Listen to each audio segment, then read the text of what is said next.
अस्सलामुअलैकुम दोस्तों, क्या हाल चला है। गुड न्यूज़ है जी वीज़ा स्टैंप के मतलब कि आपके पासपोर्ट के ऊपर वीज़ा का स्टिकर या स्टैंप लगी होना ज़रूरी नहीं है।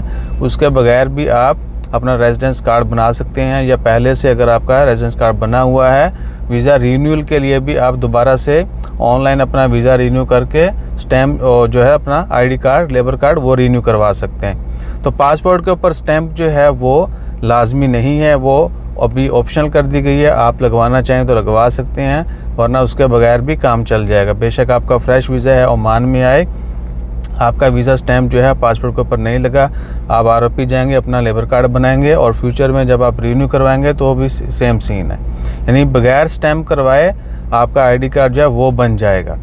इंशाल्लाह ताला खैर, ये लेटेस्ट अपडेट है आरओपी की तरफ से। आज 15 सितंबर है और जुमेरात का दिन है। कुछ दिन पहले जो है कुछ लोगों ने हमें कमेंट भी किया था, कुछ दोस्तों ने हमारी पर्सनली बातचीत हुई, उन्होंने भी कंफर्म किया कि उनके कार्ड बगैर स्टैंप के बने, यानी बगैर स्टैंप हुए वीज़ा उनका नहीं लगा पासपोर्ट के ऊपर, लेकिन उनके रेजिडेंस कार्ड बन चुके हैं और कुछ के रीन्यू भी हुए हैं। वीज़ा की स्टैंप पासपोर्ट के ऊपर लगी होना जो है वो ज़रूरी नहीं है, वो मैंडेटरी नहीं है, वो ऑप्शनल है। आप लगवाना चाहें लगवा सकते हैं, नहीं लगवाते तो आपका काम हो जाएगा। आपका आईडी कार्ड जो है वही मोर देन इनफ है, क्योंकि डाटा जो है ऑलरेडी ऑनलाइन स्टोर होता है। So that is more than enough. बाकी इसके मतलब या कोई दीगर ख़बरें आती हैं वो भी आपके साथ शेयर करते हैं। अपना ख्याल रखिए, दुआ में याद रखिए। जज़ाकल्लाह, अल्लाह हाफ़िज़।